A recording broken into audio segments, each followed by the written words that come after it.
നവഗ്രഹം ചാനലിലേക്ക് എല്ലാവർക്കും സ്വാഗതം. നമ്മുടെ വിനായക ചതുർത്ഥിയാണ് ഇനി വരാൻ പോകുന്നത്. സെപ്റ്റംബർ 7-നാണ് വിനായക ചതുർത്ഥി. അപ്പോൾ ചതുർത്ഥിയെക്കുറിച്ച് നമുക്ക് കുറച്ച് കാര്യങ്ങൾ പറയാം.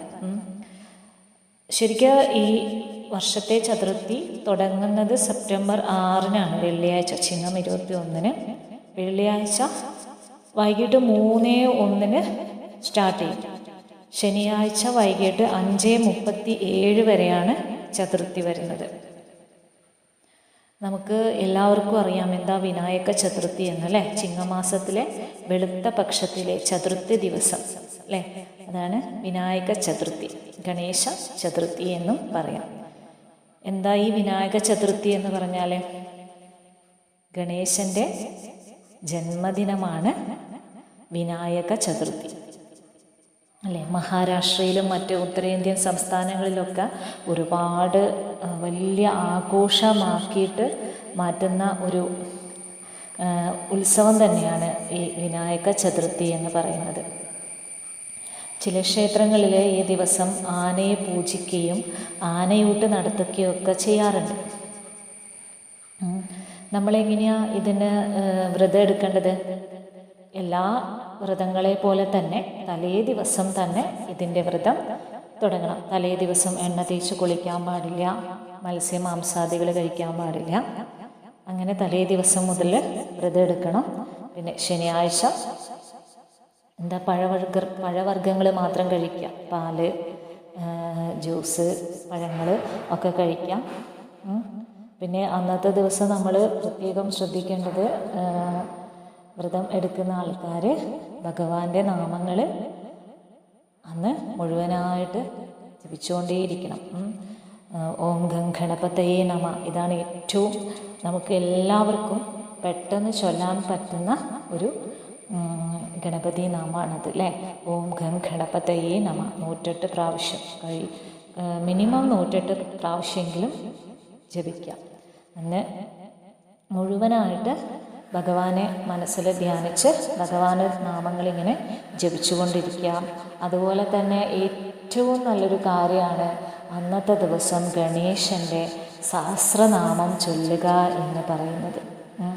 അതിനും വലിയൊരു പുണ്യം വേറെ ഇല്ല. അന്നത്തെ ദിവസം ഭഗവാന്റെ ആ നാമങ്ങൾ 108 ഭാവങ്ങളെ വർണ്ണിക്കുന്ന ആ നാമങ്ങൾ നമ്മൾ ചൊല്ലുകയാണെങ്കിൽ നമ്മൾ എല്ലാ വിഘ്നങ്ങളും, നമ്മുടെ ജീവിതത്തിൽ എന്തൊക്കെ തടസ്സങ്ങളുണ്ടോ, എന്തൊക്കെ കാര്യങ്ങൾ, എന്തൊക്കെ അഭീഷ്ടമായിട്ടുള്ള എന്തൊക്കെ കാര്യങ്ങൾ നമുക്ക് നടക്കണോ അതൊക്കെ നമുക്ക് നടത്തിത്തരുന്ന ഭഗവാനാണ് ഗണേശൻ. ഗണേശൻ്റെ സഹസ്രനാമം കൂടെ ചൊല്ലുകയാണെങ്കിൽ ഏറ്റവും ഉത്തമമാണ്. പിന്നെ അതുപോലെ അന്നത്തെ ദിവസം നമ്മൾ മുക്കുറ്റി, കറുക ഇതൊക്കെ ഭഗവാന് സമർപ്പിക്കുക. പിന്നെ അതുപോലെ വേറെ ഭഗവാൻ ഏറ്റവും ഇഷ്ടമുള്ളൊരു കാര്യമാണ് ഭഗവാന്റെ അമ്മയുടെ കയ്യിൽ നിന്ന് വാങ്ങിക്കഴിക്കാൻ ഏറ്റവും ഇഷ്ടപ്പെടുന്ന ഒരു കാര്യമാണ് ഗണേശന് എന്താണ് മോദകം. എന്താ മോദകം എന്നറിയോ എല്ലാവർക്കും? മോദകം എന്ന് പറഞ്ഞാൽ നമ്മൾ വീട്ടിലൊക്കെ ഉണ്ടാക്കുന്ന കുഴക്കട്ടയില്ലേ, അരി കൊണ്ടുണ്ടാക്കുന്ന ഒരു ഉണ്ട അല്ലേ, ആവിയിൽ വേവിച്ചിട്ടുണ്ടാക്കുന്ന മോദകം. അത് ശർക്കരയൊക്കെ ചേർത്ത് നല്ല ടേസ്റ്റിൽ ഭഗവാന് സമർപ്പിക്കുകയാണെങ്കിൽ അതും ഏറ്റവും ഭഗവാന് പ്രീതിയുള്ള കാര്യമാണ്. പിന്നെന്താണ് ഈ ഗണേശ ചതുർത്ഥിയെ കുറിച്ചിട്ട് വേറെ പറയാനുള്ളത്? ഈ ഗണപതി വിഗ്രഹങ്ങൾ പ്രത്യേക അനുഷ്ഠാനങ്ങളോടെ പ്രതിഷ്ഠിക്കുകയും പൂജിക്കുകയും ഒക്കെ ചെയ്യുന്ന ഒരു ദിവസം കൂടിയാണിത് അല്ലേ. ഗണപതി പൂജയ്ക്കായി താമരയും കറുകപ്പുല്ലും ഒക്കെ വിശേഷ വിധികളോടുകൂടി ഭഗവാന് സമർപ്പിക്കും. അതുപോലെ തന്നെ ഞാൻ പറഞ്ഞ മോദകം. മണ്ണ് കൊണ്ട് നിർമ്മിച്ച ഗണേശ വിഗ്രഹങ്ങളാണ് സാധാരണ പൂജിക്കാറ്. നിങ്ങൾ കാണാറില്ലേ, ഗണേശ ചതുർത്ഥി കഴിഞ്ഞിട്ടുള്ള ദിവസങ്ങളിലാണ് എന്താ ഉണ്ടാവുക, നിമഞ്ജന ഘോഷയാത്രയൊക്കെ കാണാറുണ്ടാവുമല്ലോ അല്ലേ. രാവിലെ പൂജയ്ക്ക് ശേഷം നമ്മൾ ഗണേശ ചതുർത്ഥി ദിവസമുള്ള പൂജയ്ക്ക് ദിവസം അന്നേ ദിവസം തന്നെ വൈകിട്ട്, അല്ലെങ്കിൽ 3-ാം ദിവസം, 5-ാം ദിവസം, അല്ലെങ്കിൽ 7-ാം ദിവസം, അതും അല്ലെങ്കിൽ 9-ാം ദിവസം എന്നിങ്ങനെ ഈ വിഗ്രഹങ്ങൾ ഈ ജലത്തിൽ നിമഞ്ജനം ചെയ്യപ്പെടുന്നു. പാട്ടും ഘോഷയാത്രകളൊക്കെ ആയിട്ട് വലിയ ചടങ്ങുകളോടെയാണ് നിമജ്ജനം നടക്കുന്നത്. നമ്മുടെ പരിസരത്ത് നമ്മൾ കാണുന്നതാണ് അതിലെ ഗണപതി വിഗ്രഹങ്ങൾ പുഴയിലോ കടലിലോ ഒഴുക്കുന്നതോടെ ആ ആഘോഷങ്ങൾ സമാപിക്കും. ഇതാണ് ഗണേശ ചതുർത്ഥി ദിവസത്തെക്കുറിച്ചിട്ട് പറയാനുള്ളത്.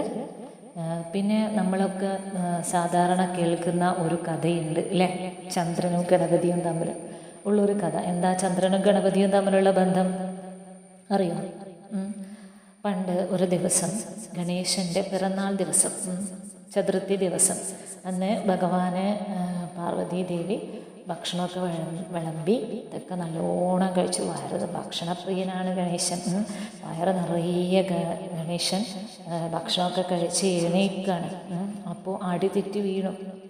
അപ്പോൾ അവിടെ ഉണ്ടായിരുന്ന ചന്ദ്രൻ എന്ത് ചെയ്തു? ചിരിച്ചു.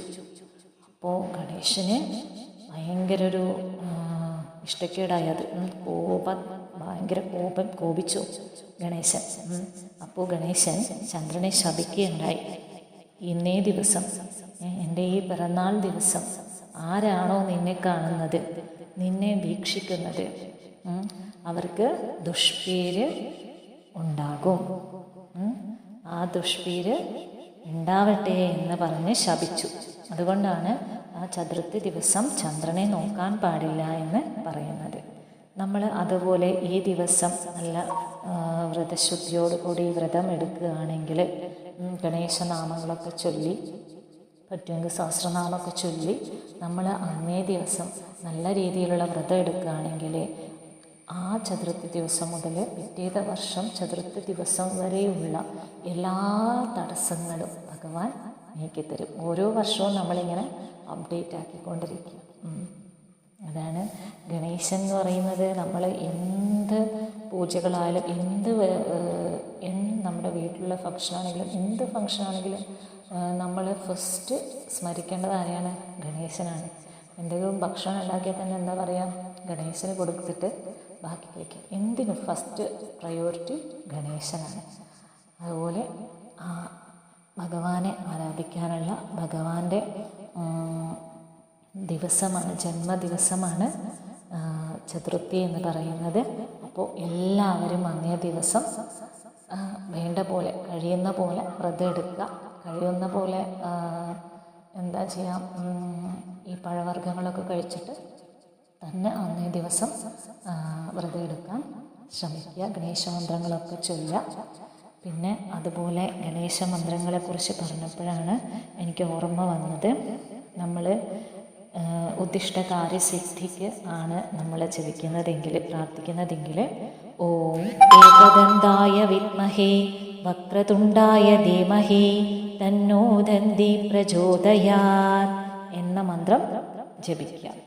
ഇനി നമ്മൾ വിഘ്ന നിവാരണത്തിനാണെങ്കിൽ ഓം ലംബോദരായ വിദ്മഹേ വക്രതുണ്ടായ ധീമഹി തന്നോ ദന്തി പ്രചോദയാത് എന്ന മന്ത്രവും ജപിക്കാം.